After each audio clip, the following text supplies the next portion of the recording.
Thank you, Mr. Secretary, Mr. President. Michael Crowley with the New York Times. Mr. Secretary, there's some confusion today about American diplomacy with Panama now, as you must be aware. I'm wondering if you could clarify for us. As you surely know, after the State Department announced last night that Panama had supposedly agreed to waive fees for U.S. government vessels transiting the canal, the Panama Canal Authority quickly denied this, and today President Molino, who seems rather upset, called the State Department statement on this lies and falsehoods. Can you tell us your understanding of how we reached this point of confusion and where you understand the situation to be right now? Is there an agreement? What's the point of confusion here? And on USAID, if I may quickly, we are hearing from employees abroad who are confused, anxious, and in some cases actually panicked about the order to return within 30 days, which is not that much time to uproot and relocate from a foreign country.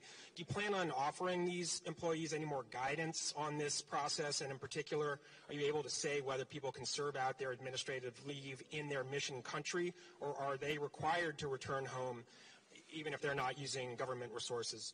And Mr. President, please,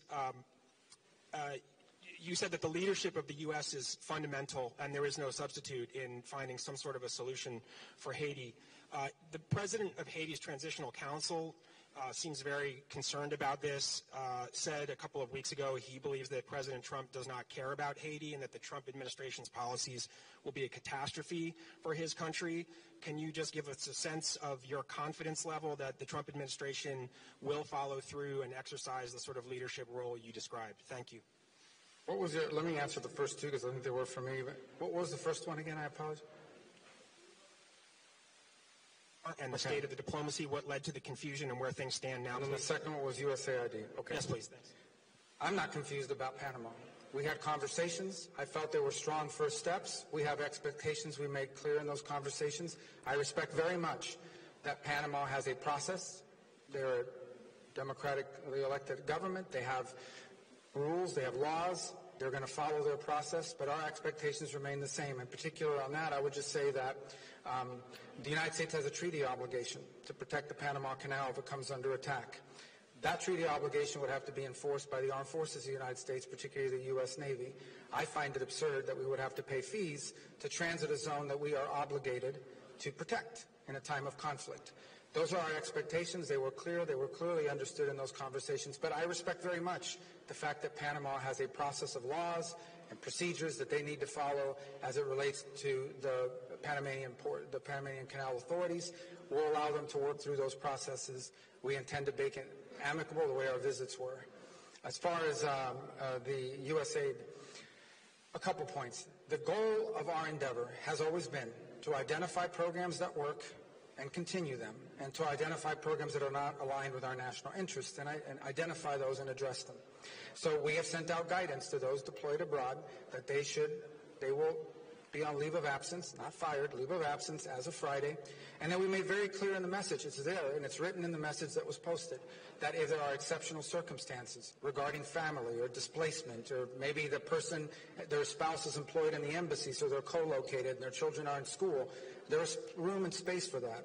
We also made clear in the guidance that there would be specially designated programs that would not be a part of that order. And we are working through the process of identifying them now, what those specially designated programs are, and we will continue to work through the process of finding them.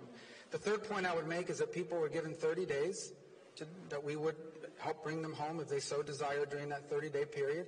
And at the same time, the expectation, as I said, that if they have a special condition or something's going on, we didn't list them all, but we're willing to listen to those. We're not trying to be disruptive to people's personal lives.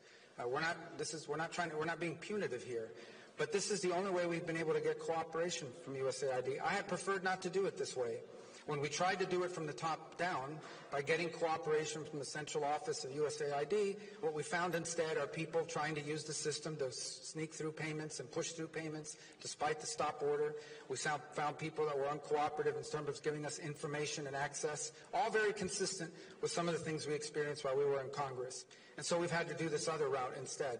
But we are going to do foreign aid. The United States will be providing foreign aid, but it is going to be foreign aid that makes sense and is aligned with our national interest.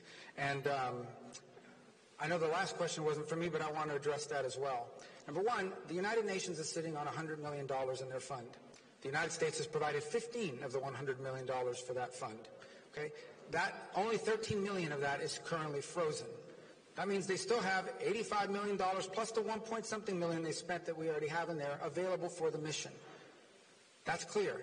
And that's not an impediment to the mission continuing. Beyond the UN fund, I've issued a waiver providing for the use of, I think it's close to $40 million of additional support. And those contracts are out there and they're working now. They're providing logistical support both to the mission and to the Haitian National Police. Those are facts. So I could just say that's a pretty strong commitment, and it's certainly a lot stronger commitment than some of the other rich countries around the world who aren't doing nearly as much. By the way, it's a credit to Kenya, who's come halfway around the world and are willing to stand up and do something about it, when countries in our own hemisphere, they're not willing to do anything about it. And I don't want to go through and list all of them and start some diplomatic fight my 2.5 weeks into my term here, but I'm just telling you there's some rich countries out there, and they're not doing nearly enough about it, and they could be doing more. So I encourage them to do more.